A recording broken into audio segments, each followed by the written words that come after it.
말씀은 골로새서 2장 6절에서 7절입니다. 그러므로 너희가 그리스도 예수를 주로 받았으니 그 안에서 행하되 그 안에 뿌리를 박으며 세움을 받아 교훈을 받은 대로 믿음에 굳게 서서 감사함을 넘치게 하라.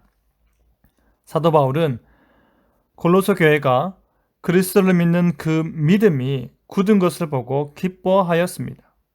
그가 지금 몸으로는 함께할 수 없지만 굳은 믿음에 대한 소식을 듣고서 아빠 미소를 지으며 기뻐하고 있습니다.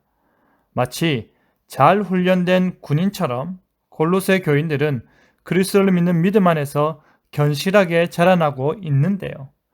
감사로 세움받자라는 제목으로 말씀이 주는 교훈을 함께 나누겠습니다. 골로새 교회는 그리스도 예수를 주로 받았습니다. 그리스도의 복음을 통해 예수님께서 진실로 참 하나님이시요 참 인간으로서 십자가에 못 박혀 죽으사 하나님께서 택한 모든 자들의 죄를 대속하시고 사망 권세를 이기고 부활하셨음을 골로새 교회가 믿었습니다. 십자가에 못 박혀 죽으시고 부활하신 이 예수님께서 바로 만유의 주로 믿는 그 믿음을 소유하였던 것입니다. 이제 바울은 그 믿음 안에서 행하라고 합니다. 여기서 그리스도 안에서 행하라는 것은 매일매일의 삶 가운데 그들이 그리스도의 뜻에 부합된 삶을 살아야 한다는 것입니다. 일상의 삶을 믿음의 삶으로 행하라는 말입니다.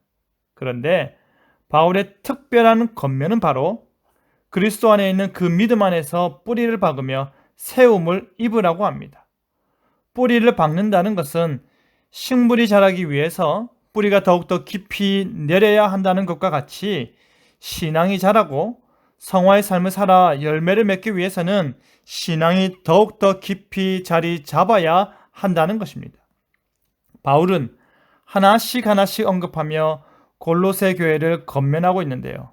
먼저 바울은 골로새 교회가 그리스도의 복음을 믿는 믿음이 있음을 확인했습니다. 그 복음을 영접한 단계가 신앙의 초보적인 단계라는 것입니다.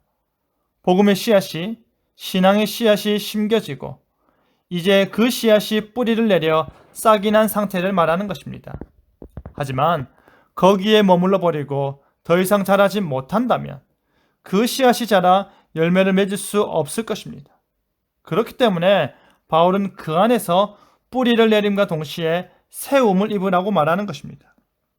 바울은 이제 세움을 입으라 말하며 마치 집을 짓듯이 기초를 먼저 놓고 벽돌을 하나씩 줄지어 쌓아 올리며 기둥과 벽을 세우듯이 신앙의 삶을 세워 나가라 합니다.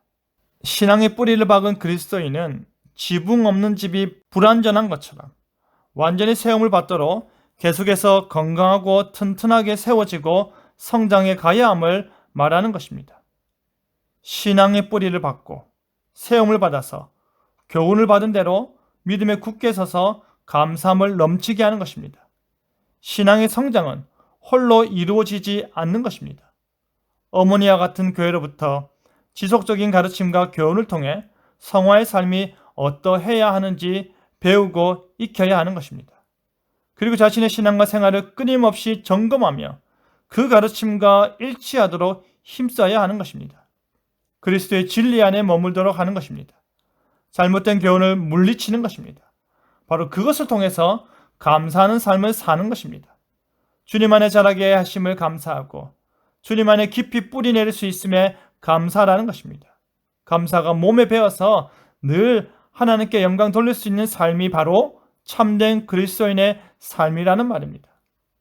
사랑하는 성도 여러분, 사도 바울은 골로새 교회가 그리스도를 아는 지식의 뿌리를 깊이 내리길 원했습니다.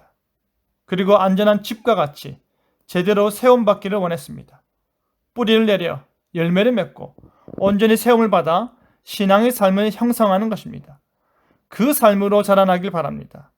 그 삶이 우리의 삶이 되도록 감사함이 넘치게 하시기 바랍니다. 신앙의 삶은 결국 하나님께 감사하는 삶이어야 함을 잊지 마시기 바랍니다.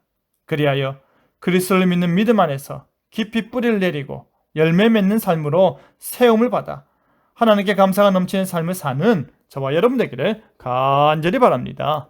아멘.